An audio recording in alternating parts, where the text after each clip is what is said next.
99% des livres qui sortent sur l'école disent qu'elle est fichue, que ça ne marche pas, que c'est la crise, que c'est nul, que le niveau des élèves est lamentable, que le monde s'en va. Bon.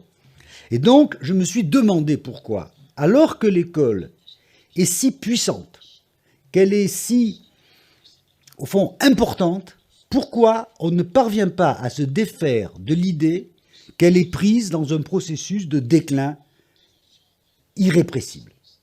Je ne sais pas ce qu'il en est en Espagne, mais en France, 95% des gens vous disent c'était mieux avant. Avant. Un avant, bon, mais c'était mieux avant. Ce qui veut dire, ça se défait, ça se décompose. Alors, je vais parler 2 minutes de l'Église. Qu'est-ce que c'est que l'Église pour un sociologue? L'Église pour un sociologue, c'est une machine à fabriquer des chrétiens. Parce que ma définition n'a rien d'anticlérical. L'Église est une machine à fabriquer des chrétiens et l'Église a fabriqué un programme. Je dis le mot programme vraiment dans le sens de l'ordinateur, c'est-à-dire une technique de fabrication des chrétiens qui est extrêmement élaborée, intelligente et forte, et qu'on peut définir de la manière suivante. Elle suppose d'abord que vous définissiez des principes sacrés, incontestables. Par exemple, Dieu a créé le monde, il y a le bien et le mal, le sacré et le profane, enfin, un certain nombre de dogmes non contestables et, pardonnez-moi de faire le sociologue, de dogmes hors du monde, de dogmes qui sont dans un monde au-dessus du monde. Bon, ce qui est le propre, évidemment, de la religion. Deuxièmement, pour transmettre ce dogme, on fait appel à des professionnels dont on postule qu'ils ont la vocation, c'est-à-dire qu'ils vont avoir la capacité d'incarner ce dogme. Par exemple, si je suis catholique, je considère que quand le prêtre parle en chair, ça n'est pas un individu qui parle, c'est quelqu'un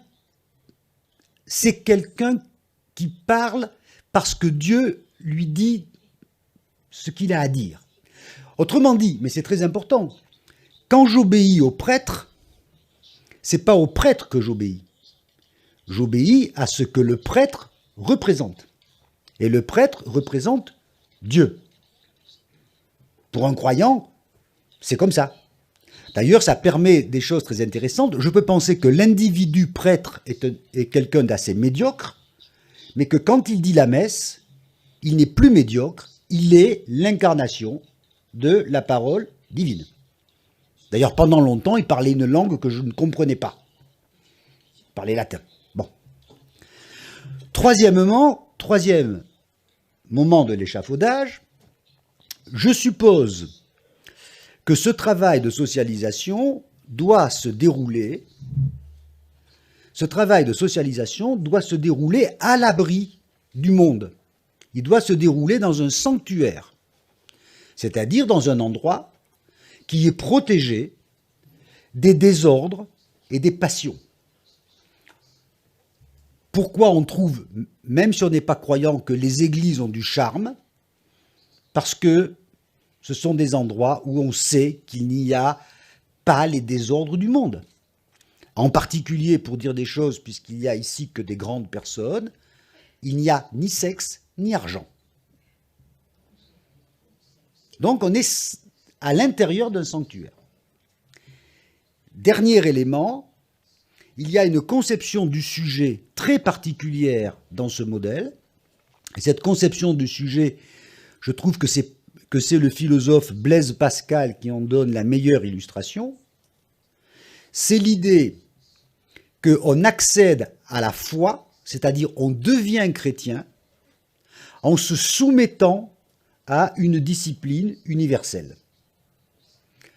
Pascal avait une très jolie formule quand il a décidé de devenir chrétien, et cette formule n'est pas une plaisanterie. Pascal disait « Priez et abêtissez-vous, la foi viendra par surcroît ». Ce qui est si j'étais sociologue, je dirais c'est la définition de l'habitus. C'est-à-dire, je me soumets à une discipline et à force, elle devient l'expression de ma personnalité. Bon. Vous avez donc un système fixé par l'Église, des dogmes, des hommes de foi, un sanctuaire, des disciplines, et plus je me soumets à la discipline, plus je deviens libre du point de vue de ce mécanisme. C'est évidemment l'Église qui a inventé l'école, c'est évidemment l'Église qui a inventé l'hôpital, et si vous êtes sociologue, d'ailleurs, vous trouvez que dans le modèle de la relation médicale tel qu'il a été défini par le sociologue américain Talcott Parsons, vous avez exactement le même modèle. Le malade obéit au médecin qui incarne la science, et quand le malade obéit au médecin, il a une chance d'être guéri. Bon, c'est un peu magique, mais ça marche. Mais ça marche. Ce qui caractérise l'histoire de ma société, qui est de l'autre côté, à Trans-Pyrénées, ça fait de l'autre côté des Pyrénées, c'est que la France a fait une chose tout à fait étonnante. Elle a combattu l'Église pour installer à la place du chrétien un autre type de sujet qui s'appelle le républicain, le citoyen, l'homme moderne, l'homme qui croit à la raison, au progrès, à l'esprit critique, à la science. Mais que la technique de fabrication du citoyen qui a été utilisée par l'école républicaine est exactement la technique de l'Église. On a pris le programme institutionnel de l'Église et on l'a transféré dans l'école républicaine pour combattre l'Église d'ailleurs.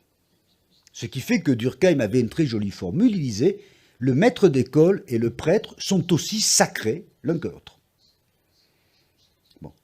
Et donc, si je veux décrire l'école républicaine, l'école que tous les enseignants de France ont dans la tête, une sorte de roman identitaire,